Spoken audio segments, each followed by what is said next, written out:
Howdy, cowboys. Our salon welcomes you all.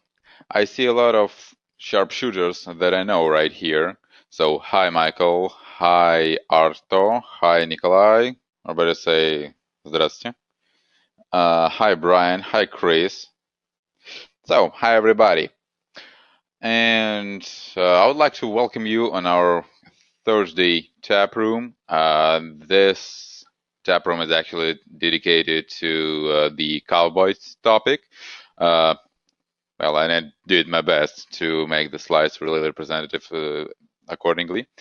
And the topic for today is the Ace High Hyper-V Companion. And spoiler alert, that's going to be a StarWind.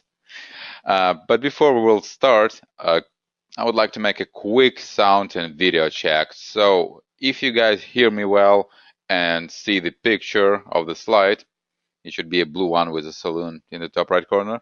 Could you please drop a quick message to the GoToMeeting question box? I would highly appreciate it. So let's wait for a while. Thank you, Clifford. Thank you, John. Looks like everything is okay. Thank you, Michael, Brian. Awesome. You guys are rock stars. Sharpshooters. Take my apologies. Okay, so just a quick reminder for the new guys here. StarWind initiated the every Thursday tap room, which it transformed into the just Thursday tap room. So this is the place where you can guys just hang out and do whatever you like. And this is not a classic webinar series. This is a place where you can relax. You can keep your cell phone as loud as you want. And since we're in a saloon today, you can actually shoot your neighbor. Why not? But only if the neighbor is within the saloon. Okay, so get on the horses, cowboys. Quick introduction of myself. I think a lot of you guys know me already, but again, for those one who don't, my name is Anatoly Vilchinsky. You guys obviously can call me Tony. I'm heading the support department at StarWind Software Incorporated, and my preferred drink are Scotch and beer. And today, it tastes better if both of them are within one glass. An agenda for today's meeting, for today's salon. What are we gonna discuss? What are gonna be the biggest discussion topics on the table? So first we're gonna talk about what Hyper-V can do by itself as lone wolf, and then we're gonna highlight how exactly StarWind can cover virtual machines of Hyper-V backs. Then after we will obviously see some action movie, and after that there's gonna be a question and answer session. And before we'll proceed, I want to assure everyone that this tap room is recording. Everything that's gonna happen in Salon will not gonna stay in Salon. We're gonna upload it to our website probably tomorrow morning EST time. Giddy up. So first, let's the really basic. And before we will start, additionally, I would like to say that regardless what I'm gonna say today, Microsoft products are like really good. I will not intend to say that something is bad, and the question is how exactly will it fit the plan? And the goal of having StarWind, in our opinion, is to provide the true business continuity. And again, it's not bad. Microsoft sometimes cannot do this like for 100%. And the first example really shows what exactly I'm talking about. So the first thing that Hyper-V can do on itself is the shared nothing live migration. It actually was a big topic for discussion when it just came out. Like everybody was like, was like how exactly it can be done, how exactly you can share nothing and still have the live migration. Well, it's kind of really easily. Basically, Windows Hyper-V is replicating everything from one node to another without having cluster shared volume as as mandatory. And as a result, shared nothing live migration makes it possible to move all the to live migrate, to be more exact, virtual machine across the Hyper-V host. And shared nothing live migration helps manage scheduled downtime. And this is an important part here. We're talking about scheduled downtime only. So if you know that somewhere in the midnight you will have some maintenance on one of the hosts, you must make sure that all the virtual machines will be migrated from this host to another one.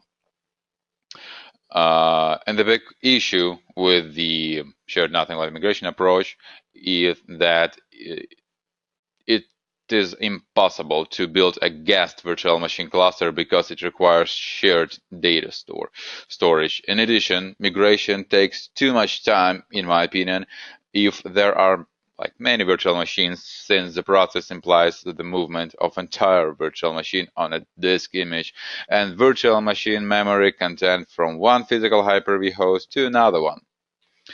And I'm gonna call a friend of mine, Dirty Larry, to ask what does he think about it.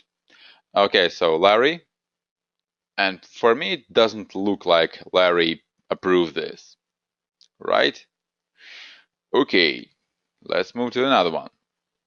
Hyper-V replica. That was the biggest of anybody as well when it came up. So I will not spread a lot about this. So Hyper-V replica ensures effective virtual machine disaster recovery.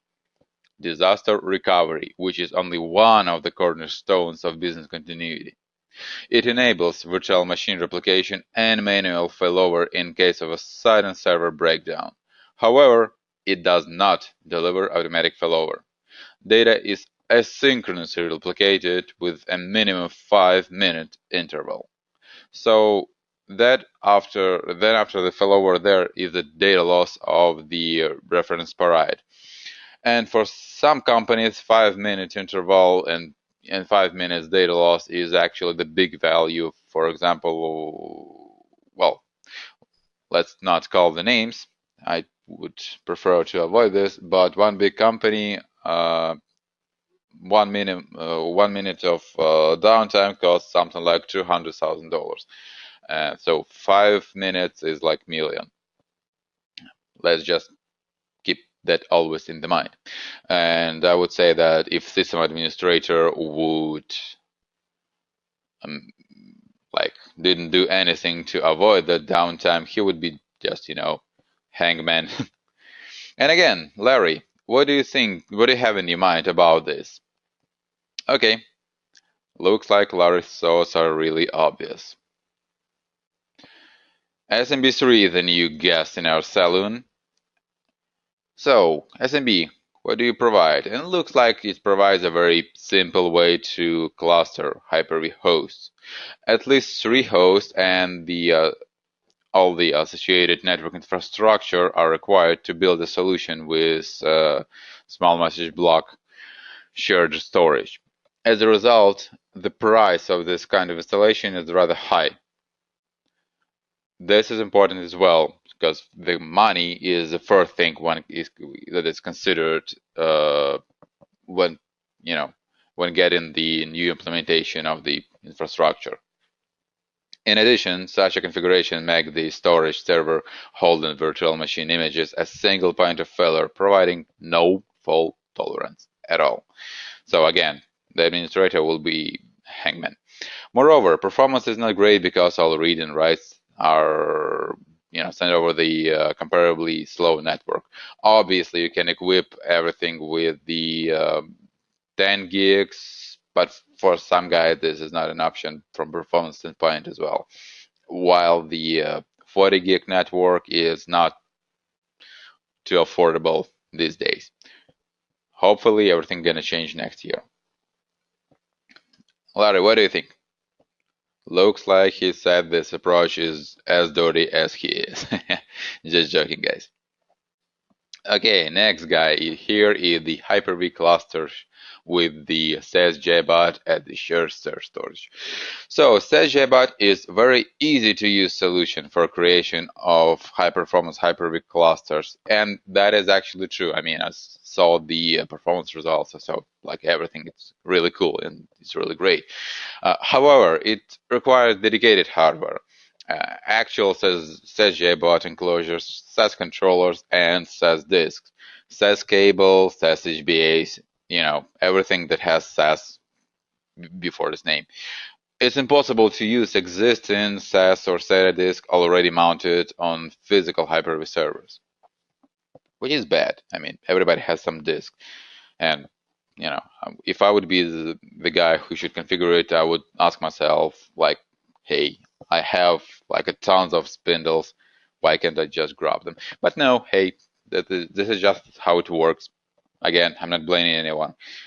Okay, so a single JBot does not guarantee 100 fault tolerance because not all the components inside it are redundant.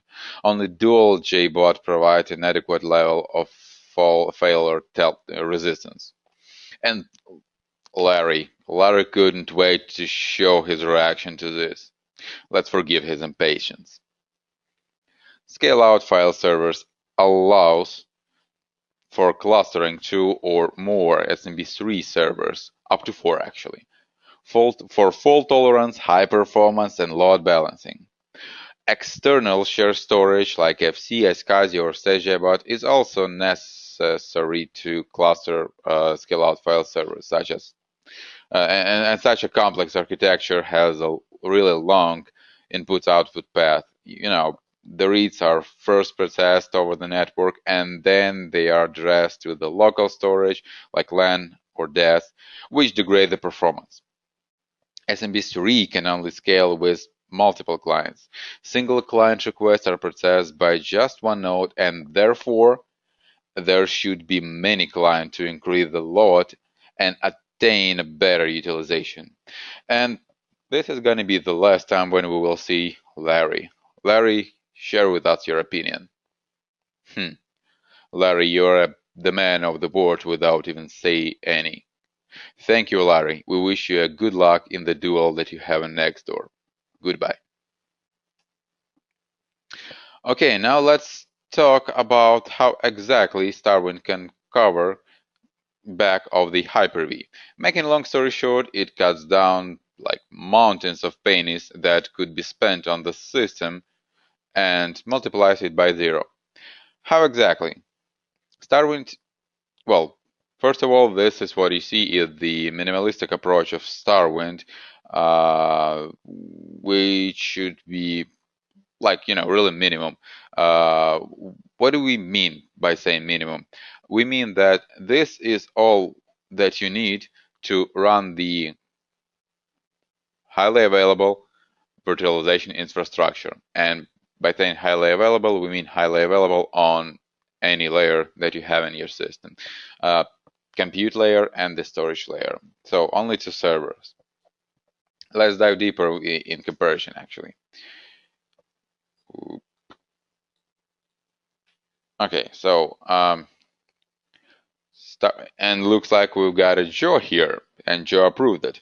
So StarWind utilizes the same hardware and software and solves the issues mentioned when talking about the shared nothing live migration. It provides assistance with both planned and unplanned downtime. With StarWind, it is easy to build a guest virtual machine cluster because it is a fault-tolerant shared storage itself. The virtual machine data store can be any size because all the data is synchronized between the hosts. Looks like Joe loves it. Next, just a quick reminder, that is Hyper-V Replica. So, along with the manual failover, StarWind ensures automatic failover, thereby providing continuous availability, 0 data loss, and the best RTO and RPO values. Since StarWind makes synchronous mirroring, there is no difference at all between the data kept on both servers. Moreover, StarWind actually had the redundancy even on the cache level when talking about any cache level that StarWind has, which is two actually, level 2 and level 1. Next is comparison with the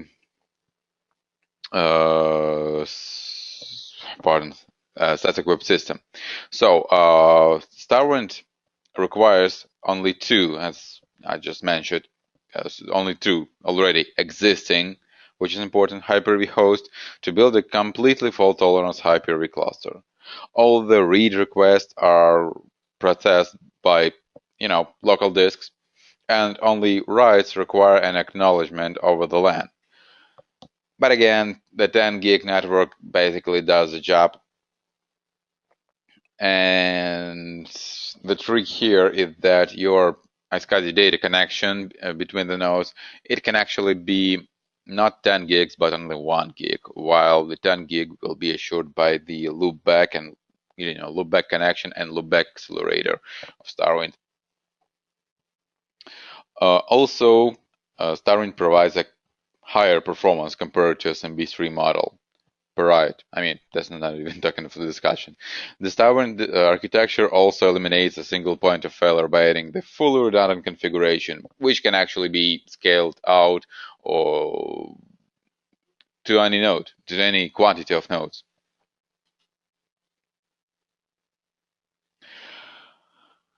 Comparing to Microsoft solution again, StarWind replicates block, back, and for scale-out file servers, resulting in significant capital expenditures and operational expenditures decrease.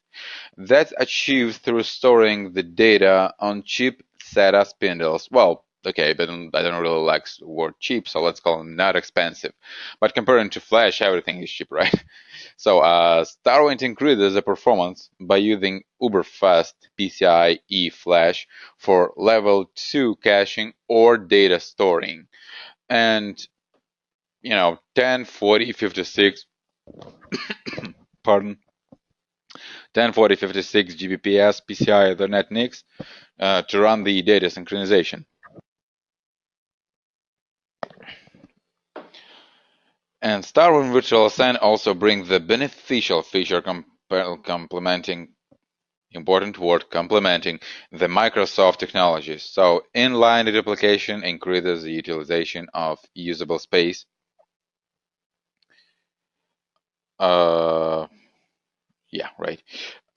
Usable space, which is especially the issue with Flash.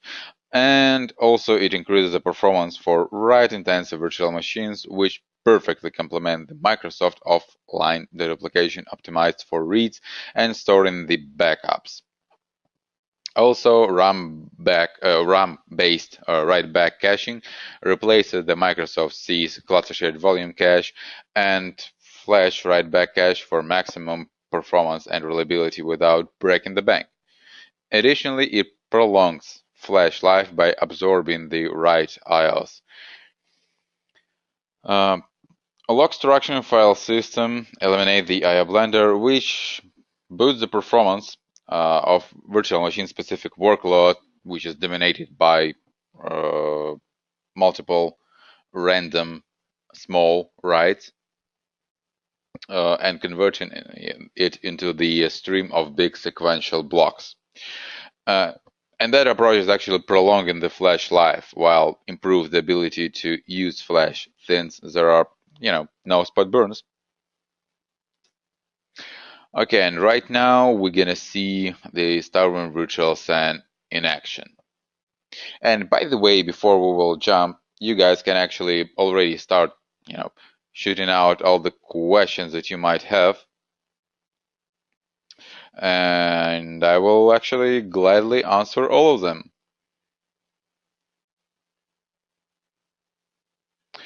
Okay, looks like we don't have anything specific right now. So let me share with you my shared desktop. Voila. So what I have right here is the pre-configured system, actually, the minimalistic setup that I was talking about. Uh, so we've got two servers with StarWind equipped, with the failover cluster created, with the Hyper-V role in the failover cluster, and we've got the virtual machine that runs on top of it that I have already connected to. I will connect to it again. My password is 4 zeros, if you're just wondering. Um, Also, what I will show you today is how to create the StarWind storage, how to connect to the StarWind storage. Probably I will give you some best practices regarding the StarWind configuration. But if you want to see something specific right here, just write your message in the question chat box. Okay, so how to create a storage? Two approaches actually. First one is short, click at device, give it a name in the name of the dirty Larry. Specify the size. Larry wasn't lucky enough, so let's make it 13. Voila, we got the storage. So this thing is actually standalone right now, so let's make it highly available. Right click on the device, click on the replication manager, and click on the add replica button. Just shoot in the middle of the synchronous two-way replication. Click next, enter the IP address of the second host, which is WSUP HVN1 in our case. Obviously, you want to create a new device and you want to stick with the defaults on this page.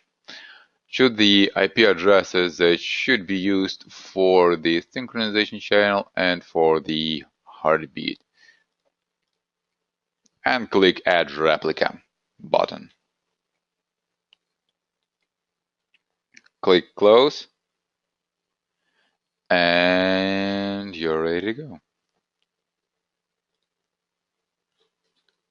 Magnificent. Okay, so what about the partner?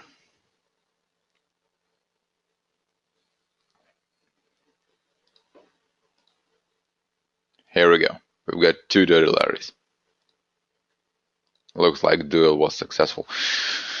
Awesome. Okay, so that was the quick approach. So what is the long approach? This one allows you to create the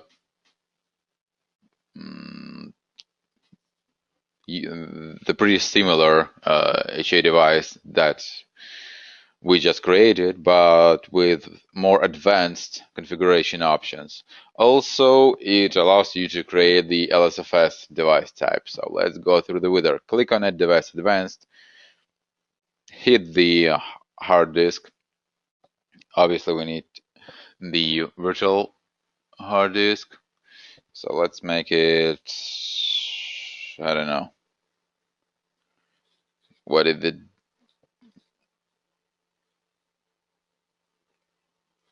What is the date today? Today is the 21st. Let's make it 21st. And we're gonna make it thin provisioned. And if you want to enable the duplication, you're always welcomed. So write back caching for L1. L2 is recommended to be configured at the write through. So, whoa, get back. Let's call this one Handy Joe.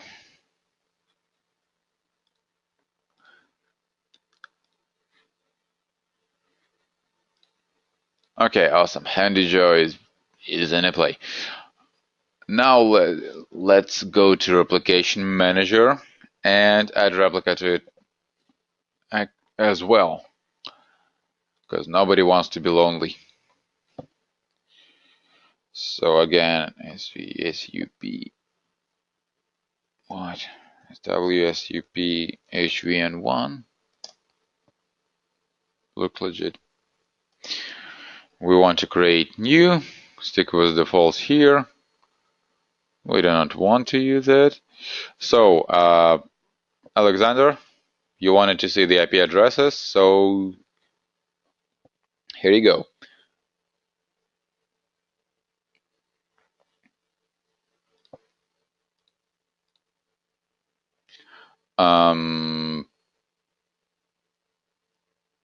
Hopefully that will be enough for Alexander. Let me know if not. I will show to you all the IP addresses a little bit later.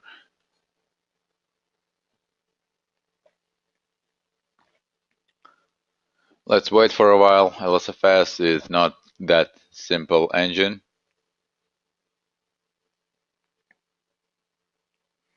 And while we are waiting, Alexander asked why twice. Alexander, I would highly appreciate if you could clarify your question somehow.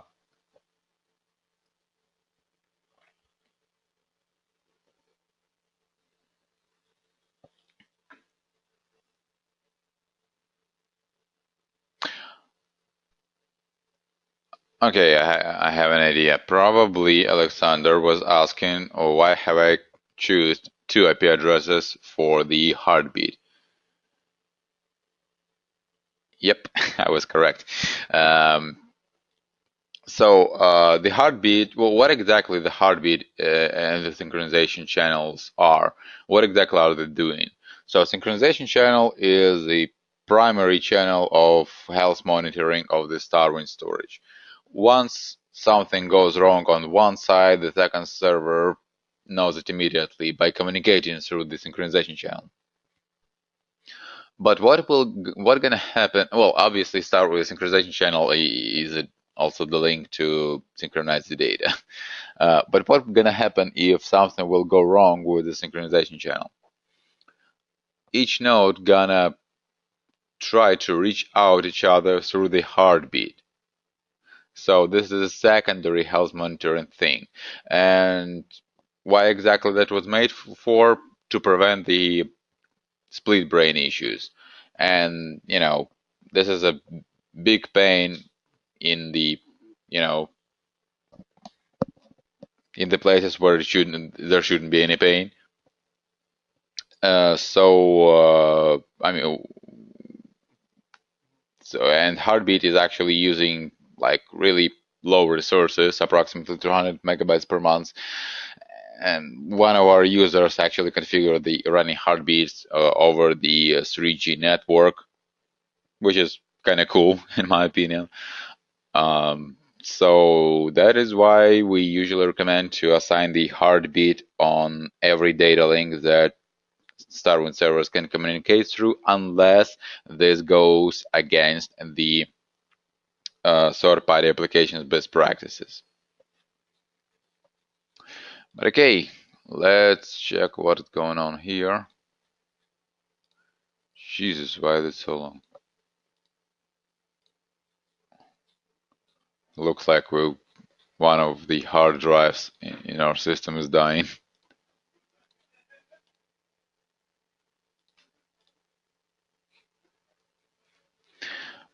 Okay, so how to connect to it? And I'm not sure that I'm gonna show it to you properly right now, because we need the StarWind data store synchronized. So let's wait for a while. Let's wait for a while. While we are waiting, I'm gonna probably tell you some kind of best practices. Well, okay, let me cover the frequently asked question for you that I'm getting on the pre-sale stage. One of the most commonly asked question is what RAID type do we recommend? We recommend any RAID type, but we're StarWind is compatible with any RAID type, but the RAID type actually depends on what StarWind device is going to be used. All flash systems are better to be used with the flat storage with stick provision devices, with the friends of the Dirty Larry. And the StarWind device like Handy Joe actually would prefer having the not expensive spindles beneath it. and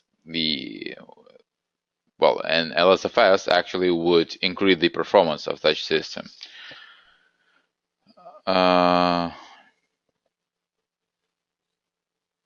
Okay, question from Justin. If I had a server that had only 6 drives in it, would it be better to add more drives later and add that storage to my vSAN? I'm assuming that you mean StarWind Virtual SAN, because vSAN is actually the VMware thing. Let me guess, let me think about it a little bit.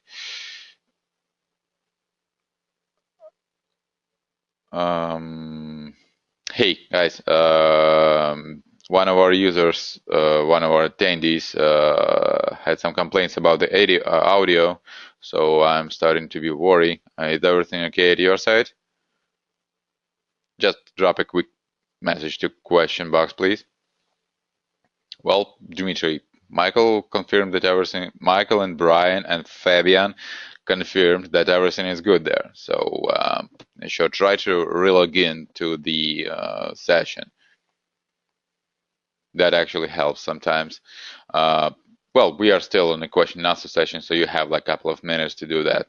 That shouldn't take long. Okay, so let's get back to the question from Justin.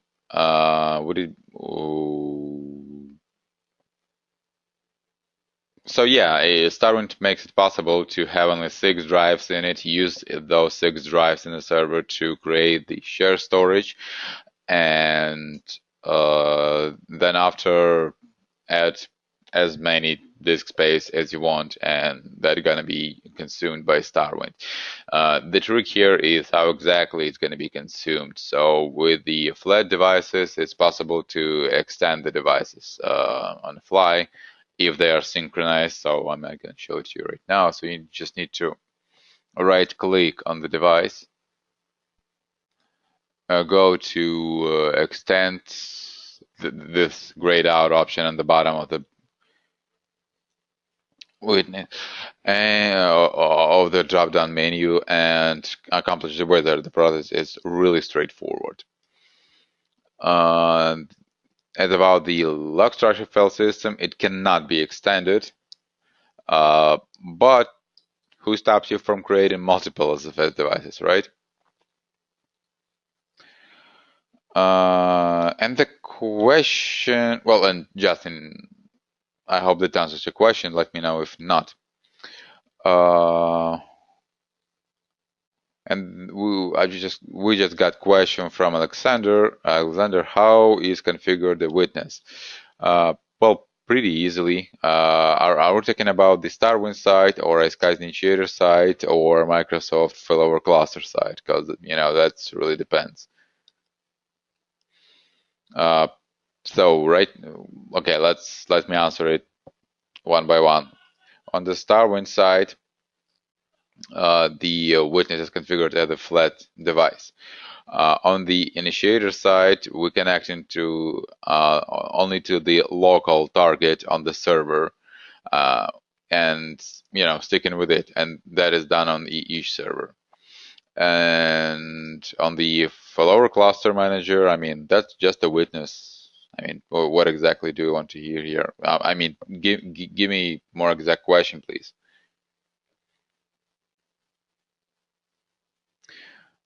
Okay, so let's open the failover cluster manager, which is open already.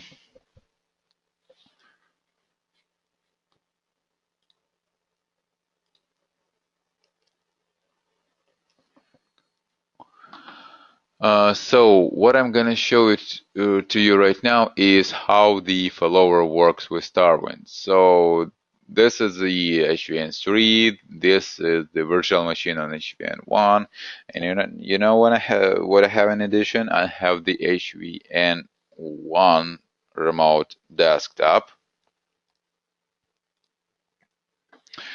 and the only purpose of it right now is to reboot it due to any reason.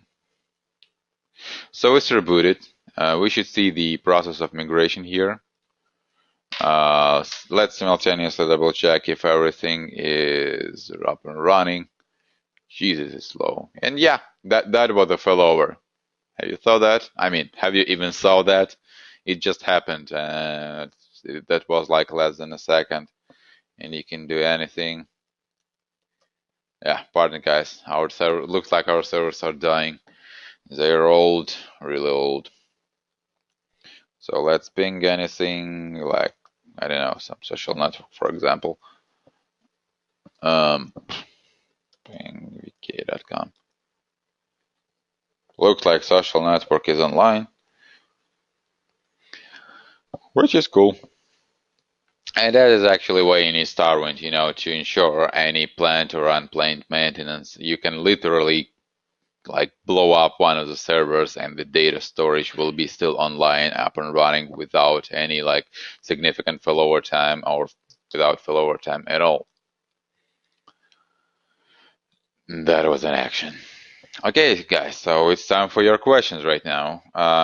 Question from Michael Lezik. Just wondering, what country are you from? I mean, oh, okay. I would appreciate if you could share it with me.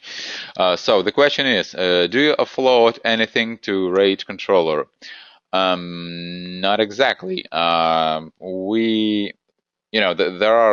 offloading technologies which are actually hypervisor specific. There is the VAAI from VMware, and there is the ODX from the Microsoft.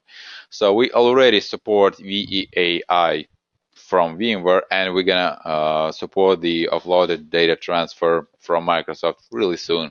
What exactly the thing does is transfer. There are some operations that are usually traditionally they're taking a lot of unnecessary, a lot of resources that technically is unnecessary to be taken. For example, if you're cloning the virtual machine, traditionally that means that hypervisors see the virtual machine, then like that virtual machine consists of like 1,000 blocks. It takes the first block, sends it to the storage, storage copies it there, sends the acknowledgement package, then the hypervisor sends another one. That's a long story.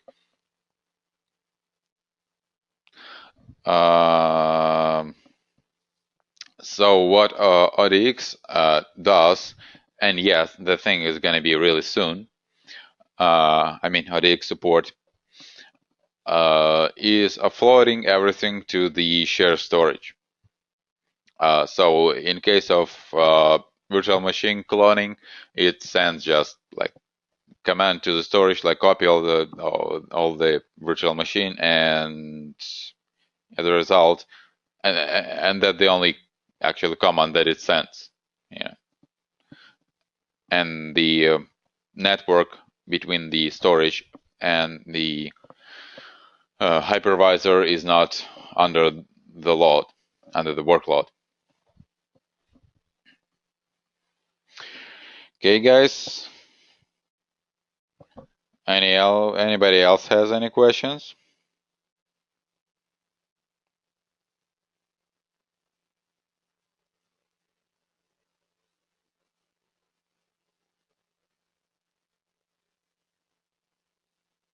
Oh, really? No?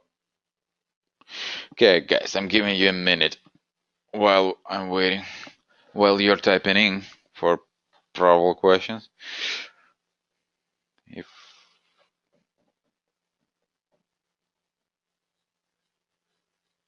okay, it doesn't look like somebody have anything.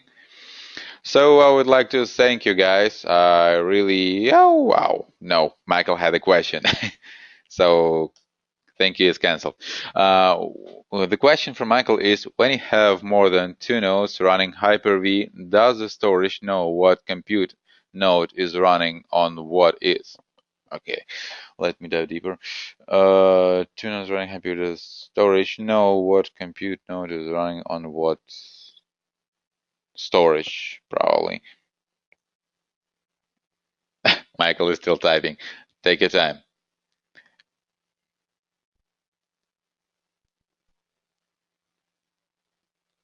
Well, Michael, storage node. Michael, is that it? I mean, that's the whole question, or should we wait something?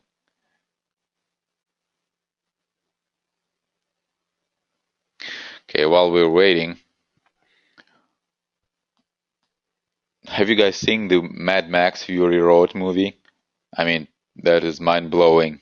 That's the most insane movie that I saw this year, so I recommend you to watch it.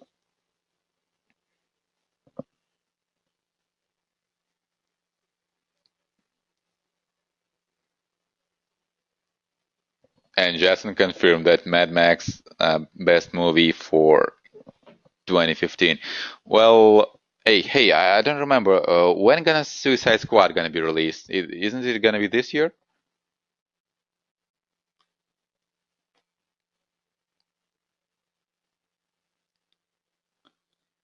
Because I mean, that's kind of risky to get the Jared Leto on this movie, right? Oh, that's gonna be next year, still in production. Yeah, thank you, Justin.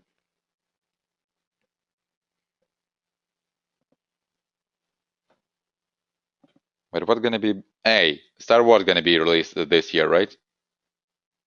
Seventh episode. Yeah, so that thing should be rock solid. Well, hopefully. It's like, please don't screw it up. Please don't screw it up, right? Okay, looks like Michael finished typing in, or not. Okay, let's continue talking about the movies. I'm enjoying it anyway.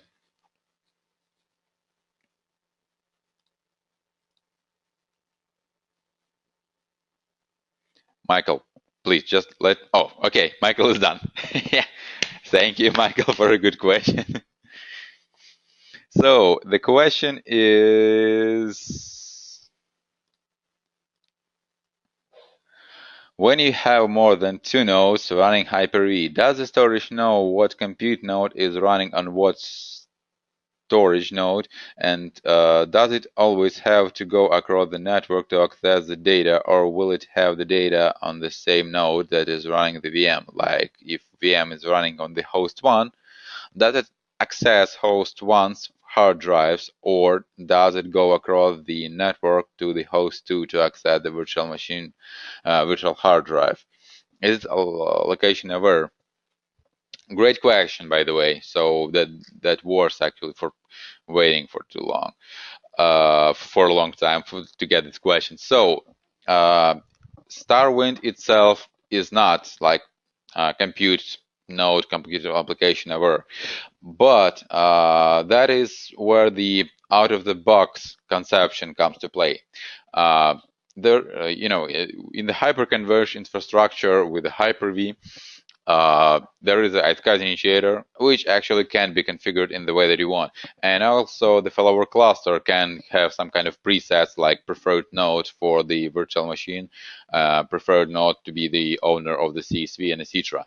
And combination of all of those configurations, and also, by the way, the thing that I haven't mentioned, as far as I remember, is that you can stick with the failover only MPIA policy, again in SCSI initiator. So combination of all of those technologies allows you to read and write only, read only from the local data store without touching the network at all.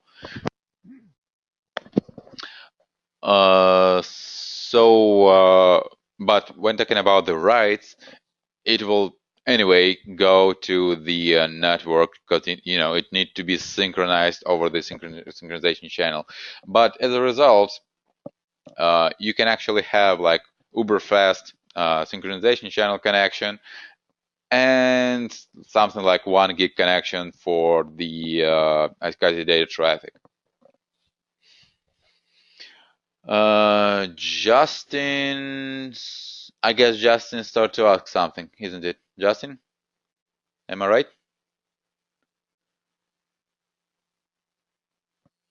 Yeah, I was right. Justin was. Uh,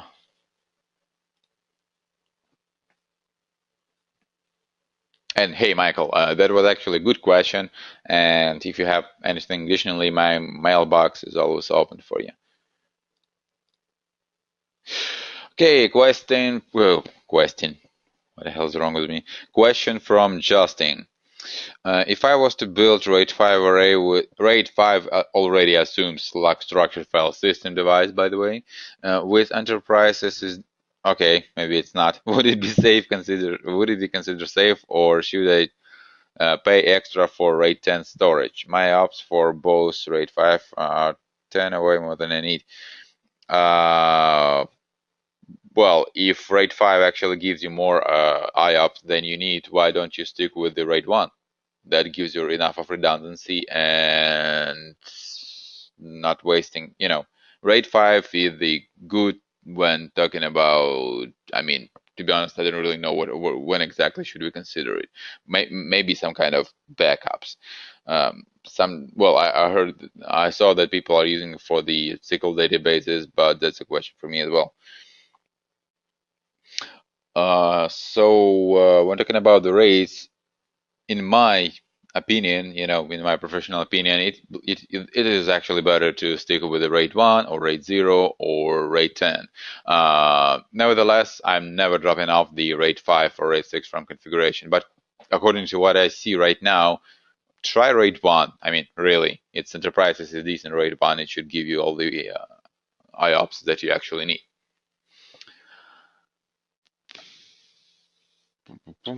Well, hopefully that helped. If not, again, drop me a quick email. My mailbox is going to be in the last slide. Another question from Michael. Would you rely on hardware RAID or your software for redundancy? That depends, actually,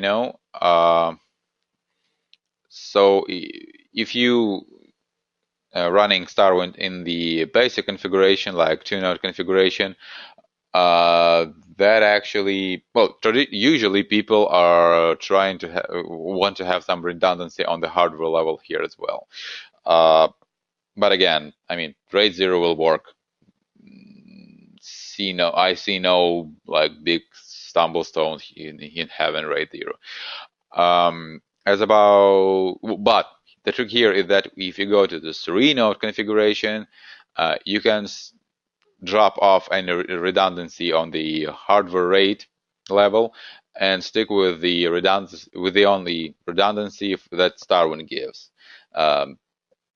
Actually, it may actually cost cheaper compared to 2-node configuration, just because of this redundancy difference on some amount of the terabytes, starting from 8 terabytes, if I'm not mistaken,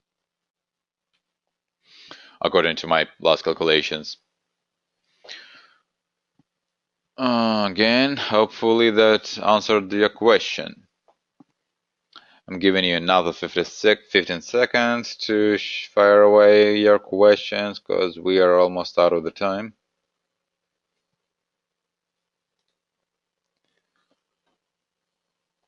Bim, bim, bim. Okay, so thank you, everybody. Thank you for great questions and for sharing your thoughts on the movies. Probably I'm gonna talk about the movies a little bit more next time. Hey, I want to share with you one of the best pictures that I actually saw. For the ones who haven't seen the Mad Max movie, Mad Max Guitar Guy.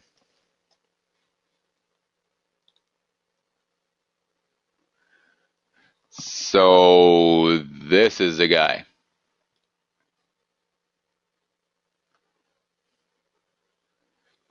Sorry for a bad quality, but that is a screenshot from the movie.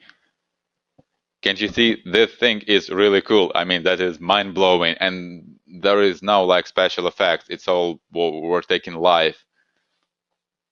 I mean, literally live.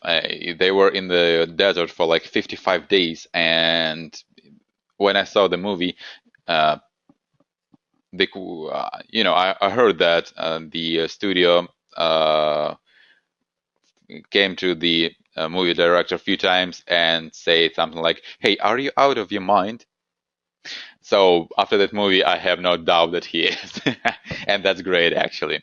Uh, but okay, thank you guys for joining. I really enjoyed it. Again, I always enjoy actually by you guys. It was my pleasure to talk with you, to answer your question, to tell you, share with you my like experience, thoughts, and etc.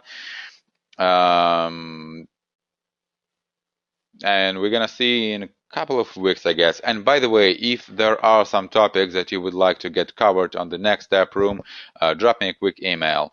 And obviously, if you want to contact sales, email to sales@starwind.com. If you want to, some kind of general information, go to info@starwind.com. If you want to email me directly, it's av@starwind.com. If you want to get a free to note license, email me again. I'm going to contact you with the guy. They're going to be hyper converged. So, yep. Thank you, everybody, and have a great rest of the week and a perfect weekend. Go to the Mad Max. Go to the Mad Max, guys. Take care, everyone. Bye bye.